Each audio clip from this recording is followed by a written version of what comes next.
to come to keep them out. Oops, so it looks like we're going live. Okay. I guess intro time. So maybe we're not doing the intro today. It's different every day, but okay. So we were talking backstage, and it looks like we're live now. So we've got a great show planned today. International law expert Christopher Black, friend of the show, is back with us. We're going to talk Africa. He was just explaining the status of the Rwandan general that he got acquitted in the Rwanda War Crimes Tribunal. In a world where the quality of information available to poorer communities is doctored, tainted and sometimes regressive, where the words fake news have come to mean other people's opinions, it is vital to rely on news platforms with journalists who have feet on the ground and can report the truth. New York PARROT, a New York-based national and global news outlet, is changing the narratives of media operations. We focus on the news that matters, like self-empowerment, entrepreneurship, finances, health, security, politics, and more. We strive to curb violence, racial and economic discrimination, and to promote peace and socio-economic development of multiculturally diverse world. As we give voice to the people, we also give your business a voice and make it heard. Get your products and services off the ground by advertising on our fast-growing platform. With so much of daily visits to New York PARROT, you can't afford to be invisible to prospective clients on the website they trust the most. Our posts reach millions of people across the New York State and around the world. Advertising on our new site will unlock an audience of thousands of potential customers on your doorstep. New York PARROT is born to prosperously speak tomorrow for the voiceless.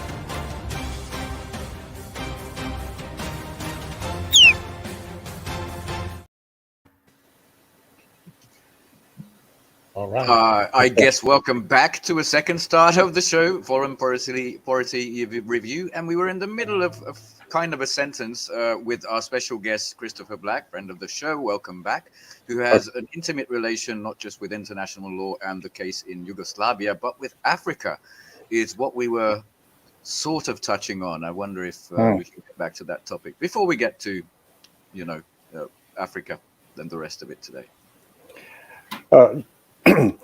Yeah, I was saying that I was involved in the Rwanda War Crimes Tribunal for most of the last 20 years, actually.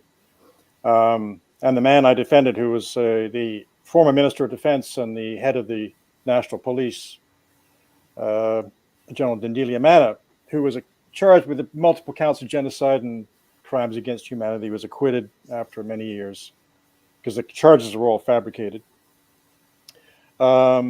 Has tried to get entry to Canada to visit, just as a tourist, to visit some friends and family here, but was denied entry by a new form the Canadians have invented to pre-screen people they don't want.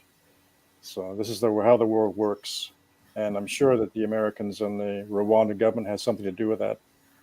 So he left Rwanda, he moved to Belgium, and that's where he currently resides, but he would like to go to Canada, and He can't even get a tourist visa to Canada. Well, as a Belgian national, he's already got an automatic visa. But the Canadian government invented this new form called electronic travel authorization form. You fill it out on the line. You can get it back in minutes or days or never, and he's being denied really by their response. So it's a method they use. Even though you've got a visa to come, they can still keep you out by pre-screening you, basically, if they don't like you. Yeah. And that's what they've done to him. He was important because he fled Rwanda in 1994 during the last year of the war. People put out threats against his life, so he went to Congo. Then from there, he was allowed into Belgium by Willy Kleist, who was then the head of NATO, or became the head of NATO. He was then the foreign minister of Belgium, and then Willy Kleist became head of NATO later. But he allowed him into Belgium, and he stayed at a military post there for several months, and then was asked to come back to Rwanda when Kagame took over to become president, but didn't trust Kagame or the Americans and Canadians who asked him. so decided to stay in Belgium. The Canadian government asked him to come to Canada in 1995, but he decided to stay in Belgium. So he was welcome then, but he's obviously not welcome now because he's laid charges against General Dallaire for his crimes during the war in Rwanda, what people call the genocide. So I say Rwanda is an important thing to talk about in the whole African picture because that is one of the first places where you see an American presence after the Cold War, there in Somalia. And of course, their pressure on Libya, but we can talk about all those things. You know, I didn't pay as much attention to the news back then, but I remember the Rwandan genocide being everywhere in the Hungarian sort of Europhile media, just all over the place. I thought, okay, that's how I thought about the region at the time, you know, just another African genocide. I'm ashamed. Yeah. Well, I was too. When it happened, I was in Toronto doing some trials, and I just read the general press, and all I got was the impression of two savage tribes murdering each other without any rhyme or reason or no context given of why they were doing this. It was just portrayed as African savagery. It was quite racist the way the coverage was spun. Yes. And I didn't really pay too much attention to it either until a few years later. These trials began going, and then somebody asked me to get involved, and this general asked me to represent him. So I finally went there and met with him for 3 days. And over 3 days, he told me, he asked me if I was willing to listen, keep an open mind. I said, yeah. He said, okay, I'm going to tell you exactly what happened day by day by day. And he did. He told me exactly what happened from 1990 when the Ugandans and the British, with British and American Canadian help, invaded Rwanda, and the 4-year war that took place after that in the final months, what they call the genocide, took place, which is the final invasion army's offensive. And he told me day by day exactly what happened, who did what, who reacted how, and it all made sense. It all fell into place. Like, it's wow. You never got that in the press. And it was completely opposite to what they told you.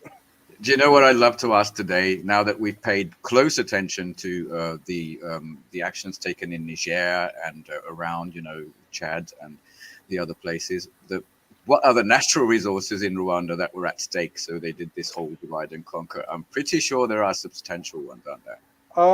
Rwanda has maybe some gas in a lake near one of the Great Lakes near Rwanda. Is the Lake Kivu, has maybe some gas. But the main reason they targeted, there's some gold, but the main reason they targeted Rwanda was it's the doorway into Congo. Yeah, Rwanda is a very, very small country. And in the late 80s, 89 or so, the Americans got tired with Mobutu in Congo, who they put in power after they destroyed Lumumba. And because Mobutu was starting to turn towards the Chinese and make deals with the Chinese about resource allocations and mining and so forth. That's a no-no. Yeah, that's a no-no. So they threatened, they wanted to remove Mobutu, but they didn't know how to get into Congo to do it. So they asked the Rwandan government at the time, President Habyarimana, if Americans could use Rwanda as a base to launch an attack to overthrow Mobutu. And he said no. So then Rwanda became the target. And what they did was then spend 4 years, overthrow the government of Rwanda, and then use the Kagame dictatorship, which is still in ruling there, and with Ugandans, Museveni, to attack and invade Congo, which they did in 1996, 7, and 8. They've killed maybe 10 to 15 million people since then. And the whole idea was to divide the Congo into 3 separate parts, which is what they've essentially done. Yeah. And you made chaos there with continuous civil wars, really wars conducted by invading Ugandan and RPF or Rwandan forces. But they give them various names. They're proxy forces, but they say they're internal rebels, but they're not. They're really coming from outside. And they've just created chaos in the Congo. So Canadian, American, British, Israeli, South African mining companies have gone in there pretty freely and done whatever they wanted, and taking resources out of there without really paying the royalties they should be paying. Oh yeah, and for context, the Congo, the traditional Congo, or the new borders of it, is rich beyond imagination when it comes to resources. It is. Yeah. It really is. Yeah, it's untapped. I mean, the timber resources in the forest, the power, the hydroelectric potential of the Congo River, if it was dammed in certain places, was enormous for electrifying all of Africa. Has gas, oil, rare earth minerals, gold, you name it, it's got it. Yeah. The reason I said, oh, that's a big no-no, China controlling resources or not having bases was, I think, the main point Rwanda had, because we just learned from the Intercept, from these leaked Department of State Department communications, that basically Imran Khan was ousted at basically just an order from the US because he wanted peace with Russia. He wouldn't budge on Ukraine, and he wouldn't budge on foreign bases. But I didn't want to distract from Africa, because what we've been talking about here since, a week now, was Niger. And we have, breathtaking new statements. I just want to read you one, which was from the European Special Envoy to the Sahel region. I'm just going to quote her name because I couldn't memorize it. Mrs. Emanuela Claudia Del Rey, who said this. This is amazing. There is not enough medicine, food, electricity is missing, even more than before. In order to weaken the junta, the sanctions must be continued. This is merely a week after they said that Russia is starving the world because of the grain deal. That they don't see the hypocrisy between the two statements. They simply don't, do they? No. And I just got yesterday from Dr. Hans Kirkler in Vienna. He president of the International Progress Organization. He was famous because he was the Secretary General's rapporteur on the Lockerbie trial concerning Libya and the downing of that plane over Scotland. And he made a report to the Secretary General of the entire trial was rigged by the CIA and MI6. So that's his nature. But he just put out a statement stating that his organization, that these sanctions being applied by ECOWAS and the EU and the Americans are nothing more than collective punishment of the Nigerian people. That's what they're doing.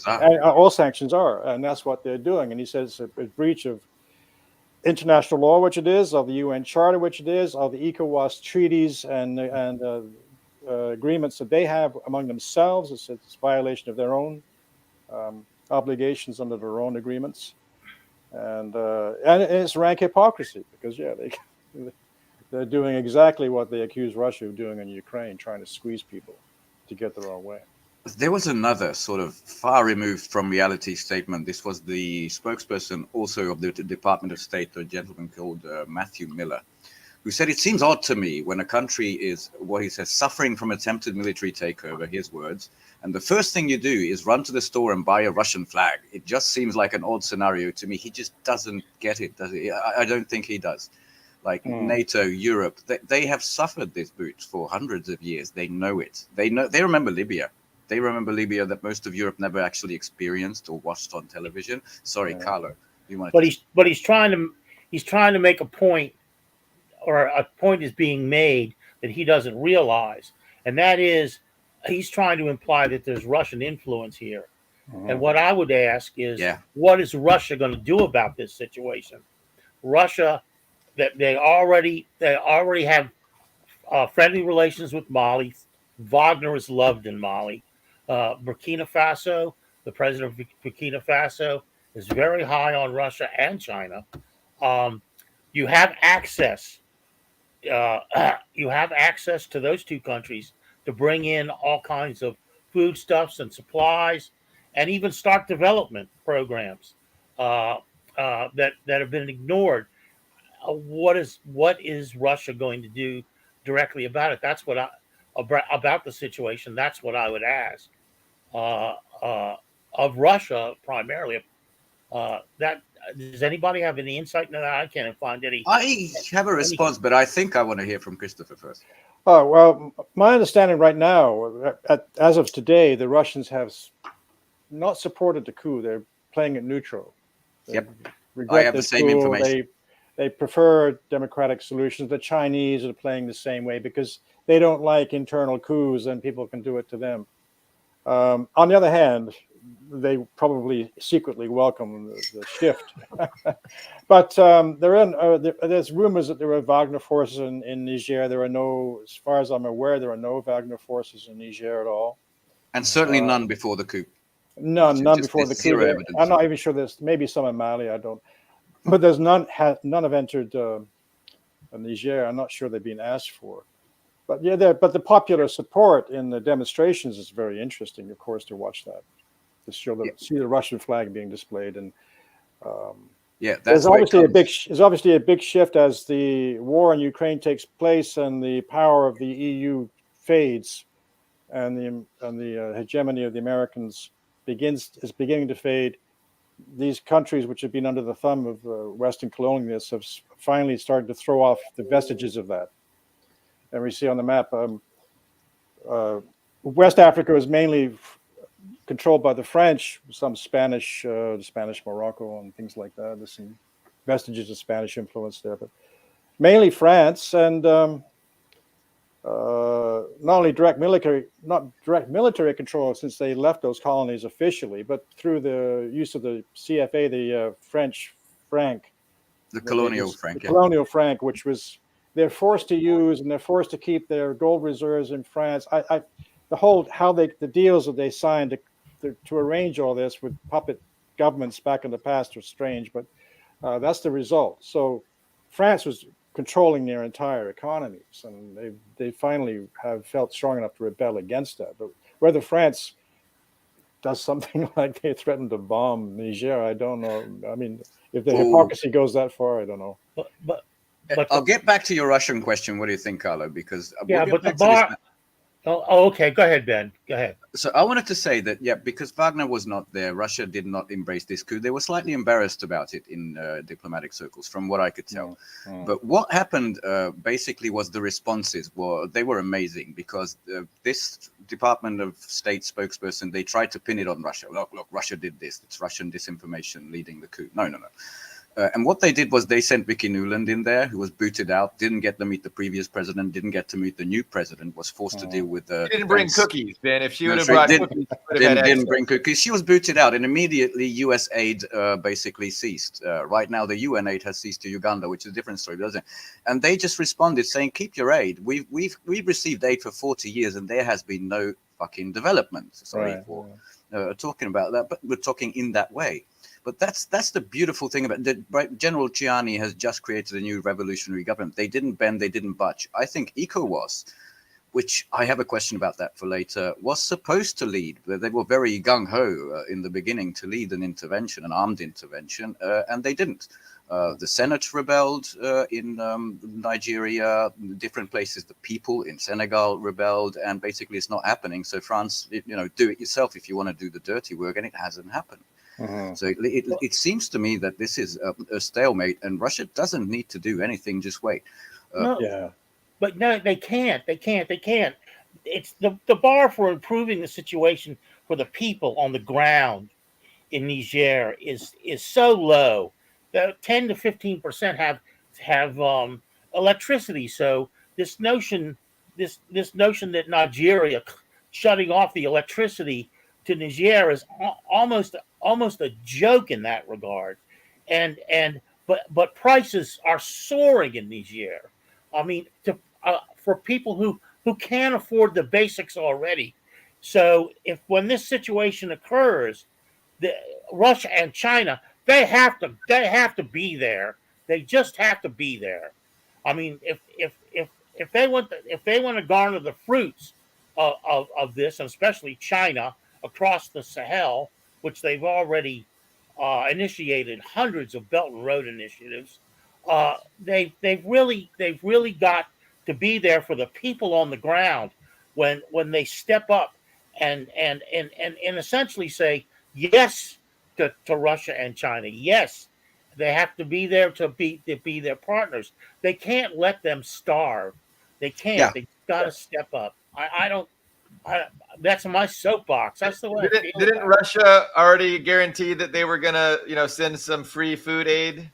I'm not sure if that was to Niger. It's one of the recipients is Niger. Yeah. Yes. Yeah. They've sent tens of thousands of tons of wheat for free to different African countries recently. Yeah. But I think the Russians may be relying on the local African countries to support Niger at this point. Now you have Chad and Mali went to meet with the new leadership. Algeria has pledged support. I'm sure Guinea. that was encouraged by Russia, and other countries. So that's maybe why ECOWAS backed away, because they saw if Nigeria, because Nigeria would supply most of the forces if any force went in, because they got the biggest army. Yeah. If they saw that, oh my goodness, now we're not just fighting the small 10,000 men in Niger, we're going to fighting Algerian forces in Chad, Mali, and maybe Wagner would be involved then. Maybe we don't want to do that. Yeah, So it would, I hope like a that's- Pan-African conflict, it would have turned into that. Yeah, Yeah, for it that, would have it's been a sidetrack to say they officially invited Wagner. It doesn't really, in the big equation, it's a side. But as good as the intentions are for the other African countries, like Burkina Faso, they're the highlight of those intentions. I feel 40% of that country is controlled by Boko Haram and other Islamist groups that are a product of Libya and beyond. They're really a product of Afghanistan in the when the Soviets invaded Afghanistan. This is an ongoing process. So they're too weak to do essentially that job. They can't. They're having difficulty feeding their own people, and they're under fire. They're under fire from these Islamist groups, which really have U.S. CIA and British intelligence behind them and all that. Let's be honest about it. Yeah. And We're honest. and so this is the time. This is the time. Russia.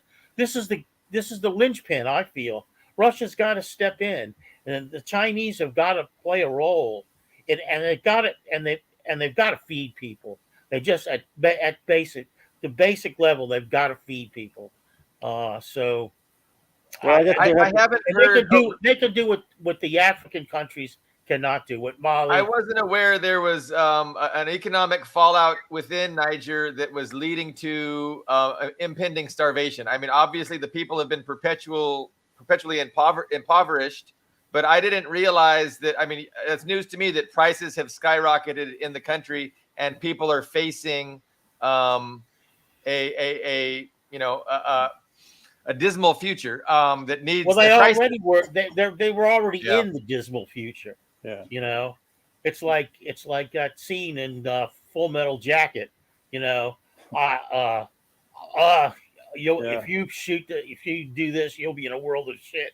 And the private says, I'm already in a world of shit. You know, that's where they are. That's why this revolt took place. But was the crisis made worse by the coup? I haven't heard. Well, no, it's not by the coup. It was made worse by the fact that the sanctions were placed on the coup leaders. The Islamist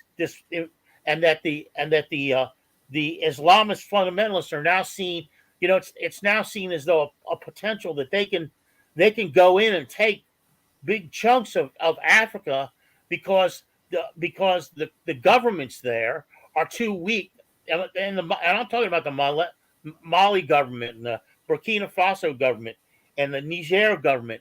They're too weak to defend themselves against these Islamist groups. So it could be a big win for Washington down the road. Big win. Well, at the point, one of the problems that these three countries, Mali, Chad, four now, Burkina Faso and Niger, had is that the Americans came in and the French to combat these Islamist groups, and yet the Islamist guerrilla operations keep taking place, and they began to suspect that the French were actually running these people, and the Americans were running these people, and then using as an excuse to stay there and occupy and mine and take things out like they're doing in Syria. As you know, Russia stated, I think the foreign ministry stated last few days ago, that practically all the terrorist groups in the world are controlled by the CIA. All of them. Yeah. And Boko Haram was created, that's quite clear, by MI6 CIA, basically initially to stir up trouble in Nigeria. And Nigeria is also under pressure because they've murdered people and kidnapped women and children and girls, created chaos, blown up bombs in bus stations and train stations. So Nigeria has also faced that an attempt to create chaos and break up Nigeria, because Nigeria is quite a powerful country and the West doesn't like that. It used to be a British colony. So I think myself that one of the reasons they've acted is not because they want to get rid of the Islamic terrorists, but to do that, they got to get rid of the Americans and the French who control them and supply them. I don't think the Islamist terrorists would function anymore without the help of the Americans and whoever else is behind it in Europe. So that's my view of it. Whatever divisive figure, Prigozhin is, Mr. Chefman, Wagner is good at slaughtering these guys, the Islamists, and beating them, actually eradicating them. So I see a solution there. As for the food issue, Russia has already proven that it's game. It's on board with alleviating the pain. So and the prices seem to have gone up. I think you're right, because of the closing of borders to trade, and foodstuffs going in and out have been stopped for temporarily anyway. We hope not for long. But that's caused oil prices, grain prices to go up for everybody. So, and the population, of course, has gone from 3 million around 1960 to tens of millions now. Yeah. And then it's a desert country. So, since we touched upon Nigeria, there was an interesting article in the Gray Zone about the president of Nigeria. Now we had Abdullah Hamzat on, and he was very, very supportive of Bola Tinubu. And he won, of course, Tinubu was the favorite. And he won the election. But it's come out in an article in the Gray Zone based on information from WikiLeaks. This is how important Julian Assange is to the world. That Tinubu, when he was studying the Chicago School of Economics, the Milton Friedman how to steal from everybody School of Economics, that he was also involved in money laundering and was under suspicion from the American DOJ and the FBI. And if that's not a sort of Damocles to hold over the president of Nigeria's head, I don't know of a bigger one. So when you hear him come out and talk about, well, we're going to go in with and invade the Niger, he's getting his marching orders. Definitely is right, just a few blocks from my house. He's getting his marching orders. Right. Yeah. Yeah.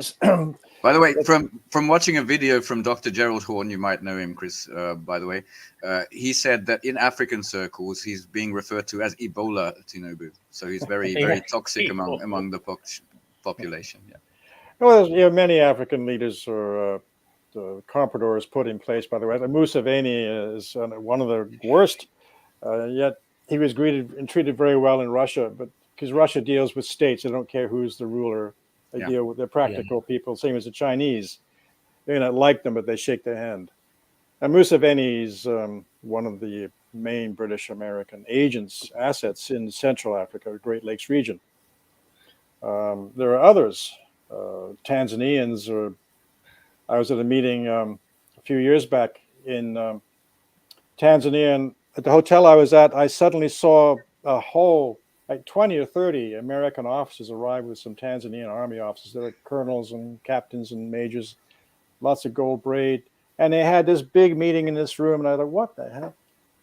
Why are all these American officers in Tanzania? So I asked some people, and they said, well, we can't tell you. But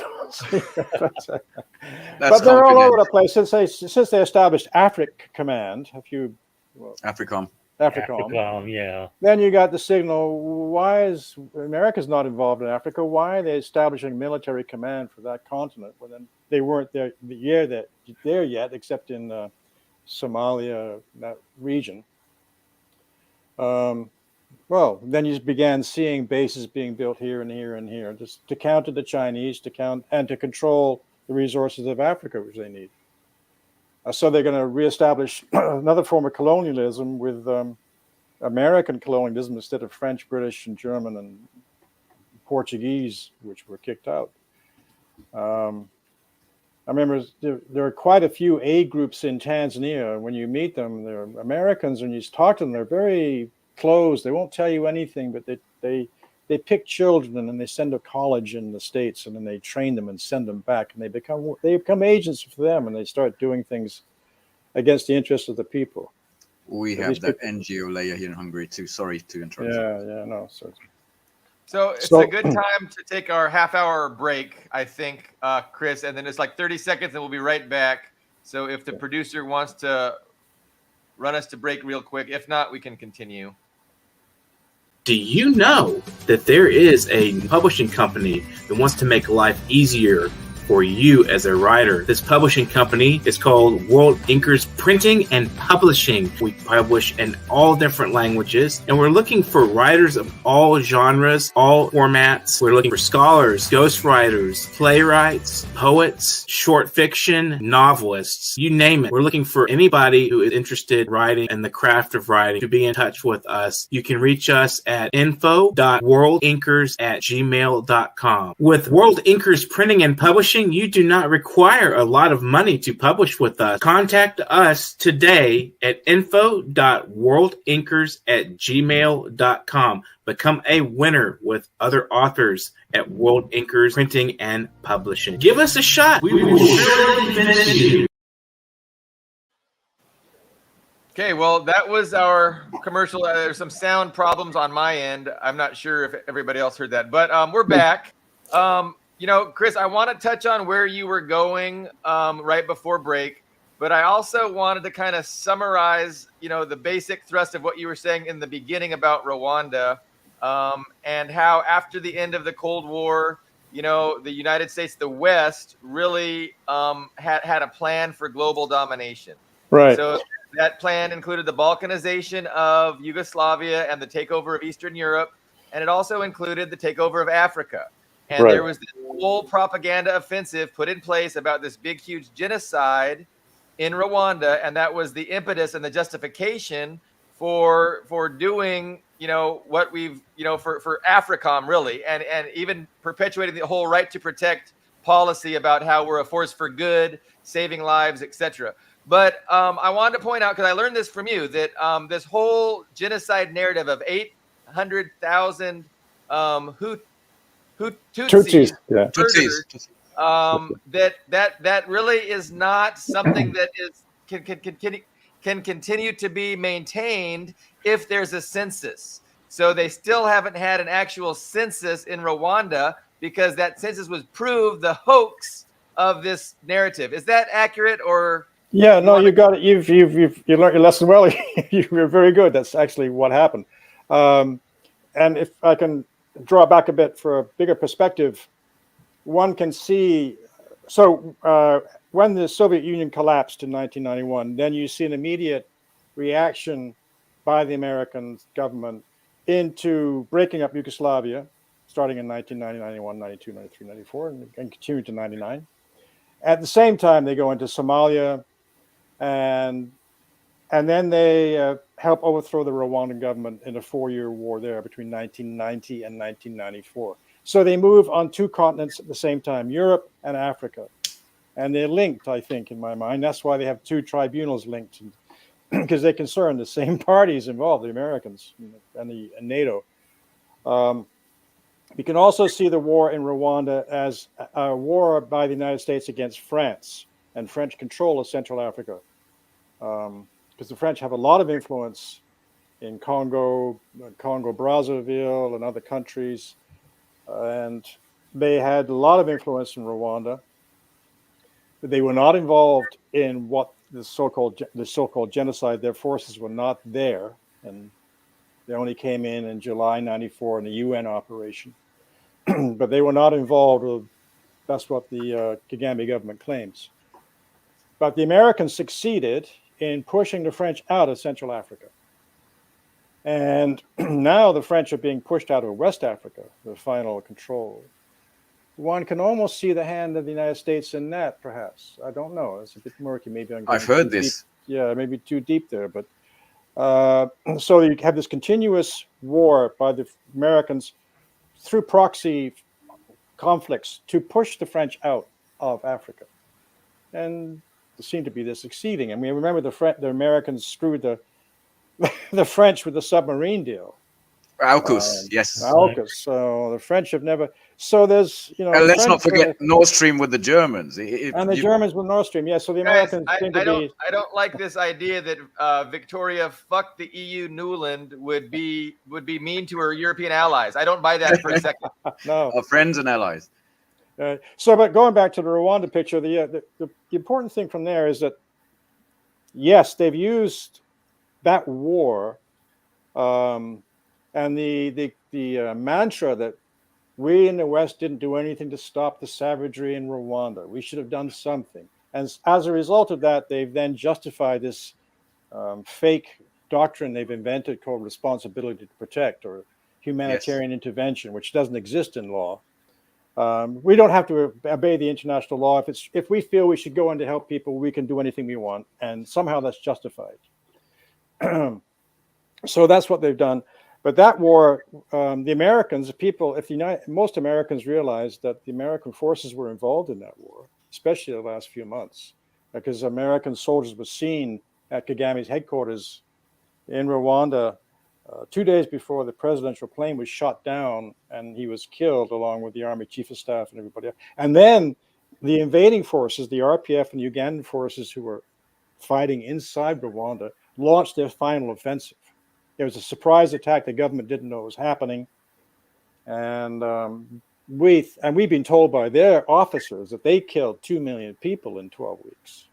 And most of them were Hutus. Yeah, there were a lot of Tutsis killed too. It's a war. But we think most of the dead were Hutus, not Tutsis, because the actual population of Tutsis in Rwanda in 1994 was only 545,000. And yet Kagame claims that 800,000 survived. So who are the 800,000 dead? They can't be Tutsis. They have to be Hutus, who are the majority population. But the Tutsis have a very aristocratic view. They view the Hutus as nothing but peasants, and they only deserve to be their serfs and slaves, and they're the superior race. It's quite a racist attitude towards the Hutus by the Tutsis. So that war was very important, because then it led to the war in all these wars in the Congo since then. That's destabilized Central Africa. And then the Americans and the NATO finally attacked Libya, because Gaddafi had established a successful socialist state there, was going to then create a new African currency based on gold. And that, when he announced that, that's when they attacked him and murdered him and destroyed Libya, and is still destroyed, still in the state of chaos. And then they conducted the so-called Arab Spring across North Africa to try and get rid of the government in Egypt, Tunisia, even Algeria, and some other place. I forget. Maybe, I'm not sure about Morocco, but they tried it in Algeria too. Remember, Algeria faced a very severe war against Islamists back in the 90s, for about 10 years. So many people were killed. It was severe. I think 200,000 people were killed in the fighting in Algeria by the army against Islamic groups, supported by we don't know who, but you can figure out who. They were getting weapons from somebody. That was successfully crushed, but it was a very bitter conflict. So you can see this. Now we have this situation in West Africa. We see the Chinese now have established a base in Somalia, in Djibouti. In Djibouti, right next to the French Foreign Legion base and the American base across the streets. That's a very strange situation with them. The final French Foreign Legion base is in Djibouti. The Chinese have a base there to protect their shipping routes, and then the Americans have a base there, right in the same town. Sort of across the street, looking right at each other. Basically, yeah. It's a strange situation. Actually, my understanding is that the United States is still renting the port. It's actually owned by the Chinese. They may be. That may be true. Materiel, yeah. Yeah. So they're trying to control all the resources of Africa, keep the Europeans out, control it for themselves, along with the British, perhaps. But the racism is stark, because now the British, who admitted Rwanda to the British Commonwealth, even though it was never a British colony, and people speak French or their own Kinyarwanda, They now are going to use Rwanda as a dumping ground for refugees, as a punishment to dissuade refugees from coming to Britain. They're going to say, if you come to Britain, we're going to send you to the middle of Africa. Oh, geez. So Africa to the British is considered as a garbage dump for refugees they don't want. This is how the weird jungle, thinking. Yeah, it's weird thinking. Can you imagine sending Ukrainian refugees down to Rwanda, or Iraqis or Arabs trying to survive with a murderous regime like Kagame runs in Rwanda, where you can disappear overnight. My investigator has disappeared in 2016, and he's never appeared since. We believe he was murdered. He was kidnapped in Nairobi in open daylight, and the Kenyan police cooperated in that kidnapping, and he was sent to Rwanda, and he's been killed. So these are the people you're dealing with. You can't trust anybody really there. Yeah, that's the paradise for the U.S. designs, isn't it? This chaos, murderous regime. By the way, we just had. Sorry, I'm just going to cheat a little bit. A presidential hopeful assassinated in Ecuador. Yes. Yeah, I have it right here. Carlo, yeah, sorry. Go ahead. Carlo, I just wanted that I have a kind of press release by a former Canadian ambassador to Venezuela, Paul Craig Murray, and it's entitled "When a CIA Asset Becomes a CIA Liability." Mm-hmm. And his thesis is that the gentleman, what's his name, Fernando Villavicencio, Villavicencio, I think, was a CIA asset, and then he fell afoul of the agency. Yeah, and the agency is possibly behind his murder. Yeah, pay attention, Zelensky. It doesn't help that some narco gang called Los Lobos took responsibility for it, because obviously this is sanctioned. You know? Yeah, the Ecuadorian Communist Party put out a statement today saying that this may be a ruse to cancel. They've declared a state of emergency today, and they say it's not going to interfere with the elections. But the Communist Party of Ecuador says that maybe otherwise. They may be trying to stop the elections and keep this present government in power. Of course. And also, this guy wasn't a progressive candidate. He was another right-wing candidate. So they may have eliminated one of the opposition members who threatened the rule of the right wing because they were going to split the vote. I don't know. But Zelensky should be worried, but all of them should be worried. You took that right out of my mouth. I was saying, Zelensky, are you paying attention to when an asset is no longer useful? Yeah. I also want to add that the basic information, he also cites WikiLeaks as being a source. So once again, the centrality of WikiLeaks I just be wanted to minimized. say, I saw a graph. I didn't prepare to put it in a slide or anything, but it was violence, gun and shooting violence in Ecuador. And since 2017, Rafael Correa was ousted. It went way down. It was like an anti-crime regime, really successful. Correa, Correa. And it just skyrocketed ever since. But since you're here, this is the question I've been burning to ask you. And a friend of mine who's actually shocked but well-informed nowadays, he asked me, look, the European Union, it was supposed to be an economic cooperative between us Europeans. ECOWAS was supposed to be an economic cooperation between Africans. When did they become, he was shocked because he knew the truth, when did they become tools for Africa? Now, you've answered this in so many words, but I'm wondering if you want to have a final response to a question like that. Why they've become agents of the West in a way, or... Well, he asked me when, but I had my answer. Well, I'm not sure. I mean, I think myself, when the EU project, the economic community first was set up, I think that was an American backed project.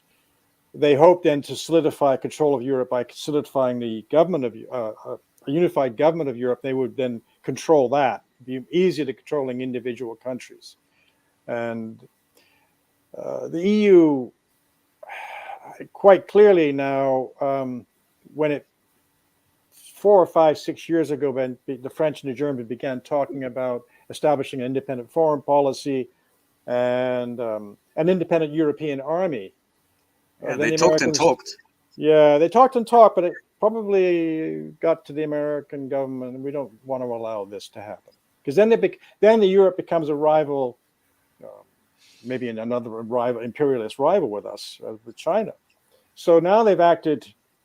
Well, Britain, first of all, Britain left with Brexit, so that weakened the EU, also weakened Britain tremendously. Although I supported Brexit at the time, because I think the EU was very undemocratic. But nevertheless, it has weakened Britain and forced it into the arms of the United States, which treats it with complete disdain and contempt. Oh yeah. And they now, obviously, with Nord Stream and these attacks, have weakened Europe. With the Ukraine war, have destroying Europe as we speak economically.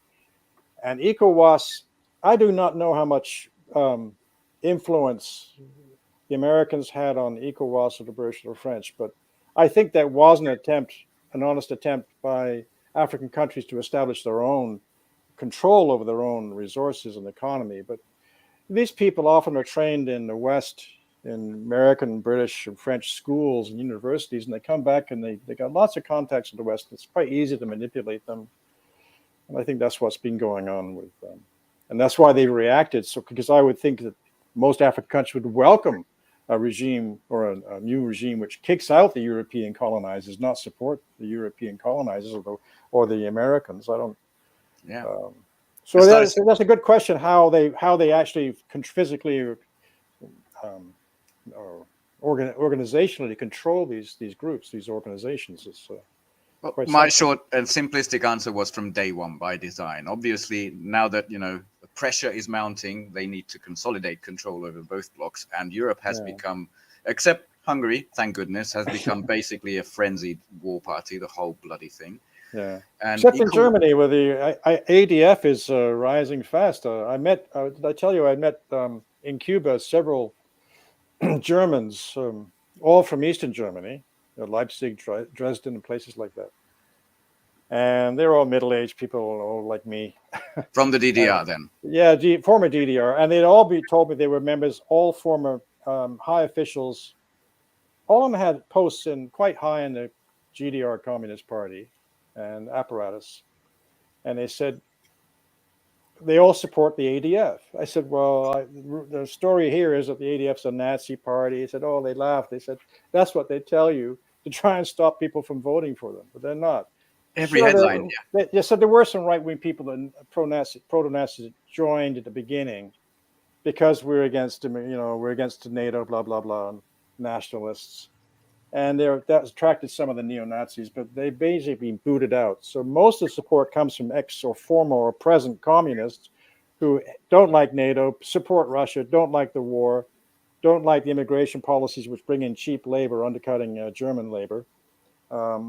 So there's quite a strong support for that party in Germany. I think the opinion supporting the war in Germany is shifting very fast. In France, I don't know. I mean, France is a mess with its own issues. And I'm not sure how long Macron will last, and this may weaken Macron, this whole contretemps in Niger, and France losing its uranium supplies potentially, and severe problems. I just wanted to add uranium supplies, gold supplies, and companies that were untaxed for the whole of the colonial era are now becoming taxed because those non-tax agreements are unsigned. This is good news for the world. Yeah. But on Germany, this is the AfD, the Alternative für Deutschland. Every headline tells me they're a Nazi party. Far right is the word everywhere in the world, in the Western press. Yeah. And so they might have good intention. And I've seen really good protests with Russian flags, with Z saying, we don't want any of this NATO out, fuck off. We want to get back to friendship. But on the other hand, the recent news is that Rheinmetall, the corporation that ran out of everything, is now bought, I don't know, the Leopard tanks from Belgium to send to Ukraine. And now Germany has transferred 2 more Patriot missile launchers, not entire unit, just the launcher unit to Ukraine. So whatever happens, the current leadership, which is, Scholz obviously is not really the leader, but, Habeck and Baerbock and these people, they don't seem to be easing up at all. No, but I don't think they'll last long if the elections were to take place soon. Yeah, I mean, they're sending these Leopard tank, but they're buying them from an arms dealer. So I understand it from a private arms dealer who has them in storage. And they're Leopard 1s, old Leopard 1s. Yes, the old ones. Yeah. So they have to be refurbished. And the Americans are going to send in 30 Abrams tanks, but they'll be destroyed. I mean, and 2 Patriots. The Russians, I think, have destroyed every Patriot battery being sent in so far. Yeah. I think 5 or 6 have been sent in. They've all been destroyed. And they've got a crew of like 90 to 100 people. So when they're destroyed, and I'm sure they're manned by Americans because nobody else knows how to operate them, there's casualties are quite heavy. So I don't think this is going to do anything. Now we have the Russian army now entering the city of Kupiansk today. So that's the next major battle. So they've now broken through the defenses completely. They're walking. They have. Do you know what that territory is? That's when what they were very proud of, that the Kherson offensive took it, which is when the Russians orderly retreated and just said, just come in, we're gone. That was their big offensive. Look how good we are, because the Russians apparently ran away. Yeah, now they've backed out of the eastern part of Kupiansk. Apparently because they have no built-in lines of defenses now. The Russians have broken through all those. Now it's open country, basically. So I think that we're going to see things moving. So we have this attack in the Black Sea to harass Russia, attacking ships. But the Russians may react to that. I don't know what's going to go on, but it's very dangerous what's going on, because the Americans we don't know what they're going to do to save Zelensky or save Ukraine, so-called. I have no idea. I don't know. There's signs of them abandoning this guy. We'll see. Yeah. There's a lot of and this whole thing with Niger and what's happening in West Africa, and China, we have the Americans giving weapons to Taiwan and stirring up trouble still against China, and then Imran Khan. This comes out about Imran Khan being overthrown by the Americans' orders, basically, and then we have this trouble in West. I don't know if they can. And don't forget it. But don't forget Iran. There's just a lot of moving pieces. Yeah. All bad news for Zelensky, because not a lot of the spotlight is on him when all of this is going on. Exactly. There's a lot of distractions. And then the Trump indictment, we can go on about that. That's, I think, a huge mistake for Biden. I think I don't know what you guys think of either one of them, but I think that was a huge mistake by Biden to charge him with the latest charges, because that's all it's going to do is, in his trial, he's going to argue that the election was rigged, and he believed it to be rigged, and he's going to keep saying, because you see, I was told this, and I was told this, and I was told that. Look, just a quick point. Let's remove the name Trump and Biden from this thing. Do they notice that every presidential candidate who has been a sitting president, this can happen to from now on? Yes. Like, this can happen to any president. I hope. Yeah, but it didn't happen to Al Gore claimed the election in 2000 was rigged, and he finally just gave up that. But he wasn't charged with trying to subvert the Constitution for saying so.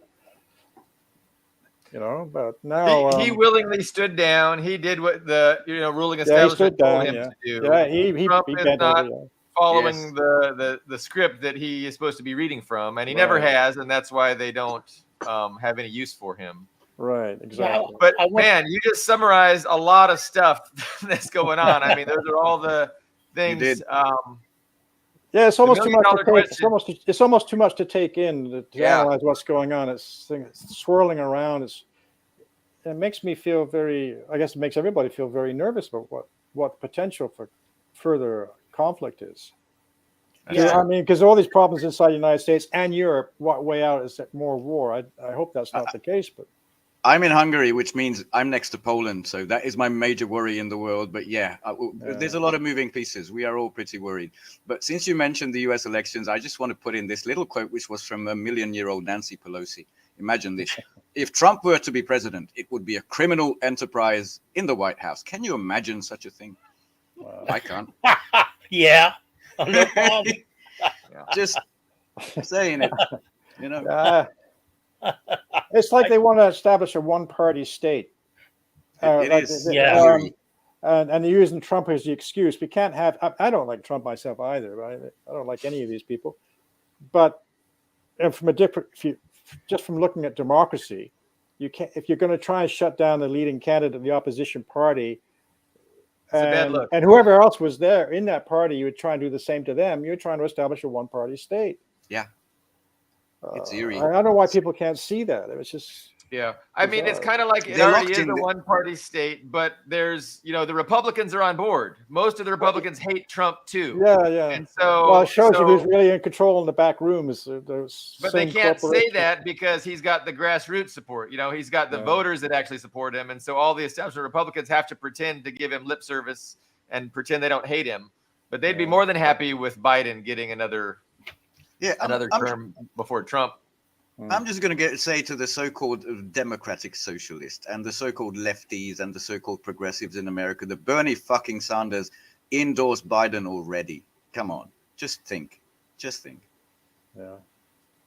Anyway, sorry, to end on something positive, I am looking forward to Russia going back to the moon. It's been, I don't know, it's 1976, so almost 50 years. And the Luna 25, which, well, a space, they call everything a space station, including rovers, probes. I think this is an unmanned probe that's launching tonight. So I think 3 or 4 hours from now, and I am going to watch that to end on something nice, And the Indians just launched one a few days too, a probe to the moon. They're approaching as we speak, I think, to land their probe. So they already had a nice Indian named probe that discovered water, didn't they? Or I yeah, have to read up on this. I'm not sure the Chinese or India. I think it was the Indians that discovered water. Yeah, even a slight atmosphere at certain times. But I guess a lot of people will still deny that the Americans went to the moon, or that these trips are actually taking place. You see that? I said a couple of programs ago, I want China and Russia to land exactly where that flag is.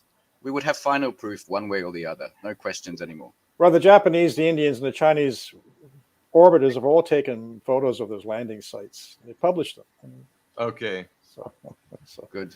No more doubts anymore. So what about some concluding thoughts? We had, I think, about 2 minutes. Anybody want to go first? Rapidly changing times, I know.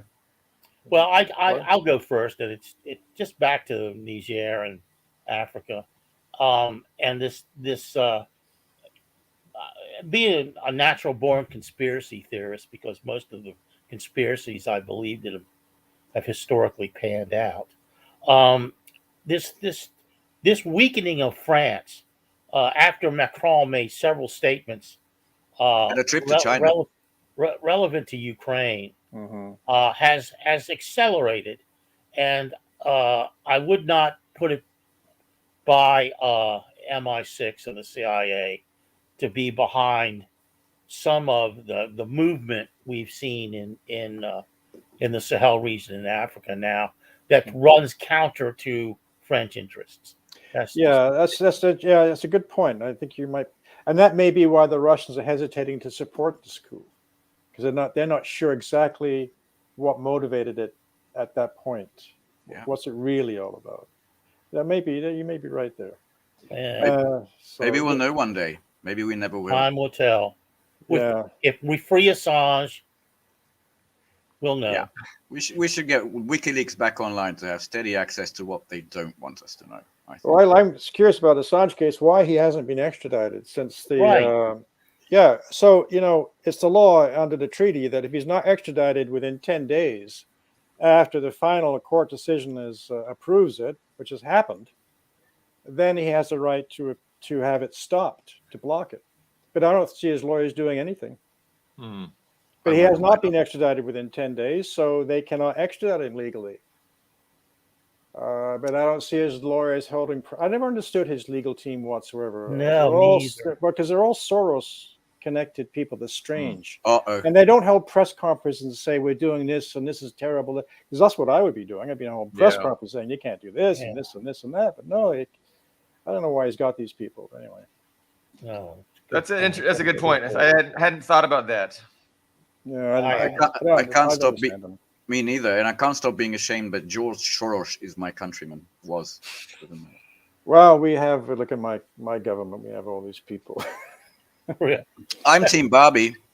I'm not sure you've seen that. Justin Trudeau's official Twitter. I think he was out with his son, both wearing pink T-shirts, and I'm with Team Barbie. Oh yeah, I did see something like that. Yeah, I didn't want to end on that note, but thank you for coming back with us. You're welcome. a lot of stuff I wasn't aware of, including the Julian Assange extradition policies. So to the viewers out there, thank you. If you've been with us, please like and share to support us, and see you next week. All right. Thanks, Chris. right. Check Did out. you know that there is a publishing company that wants to make life easier for you as a writer? This publishing company is called World Inkers Printing and Publishing. We publish in all different languages, and we're looking for writers of all genres, all formats. We're looking for scholars, ghostwriters, playwrights, poets, short fiction, novelists, you name it. We're looking for anybody who is interested in writing and the craft of writing to be in touch with us. You can reach us at info.worldinkers@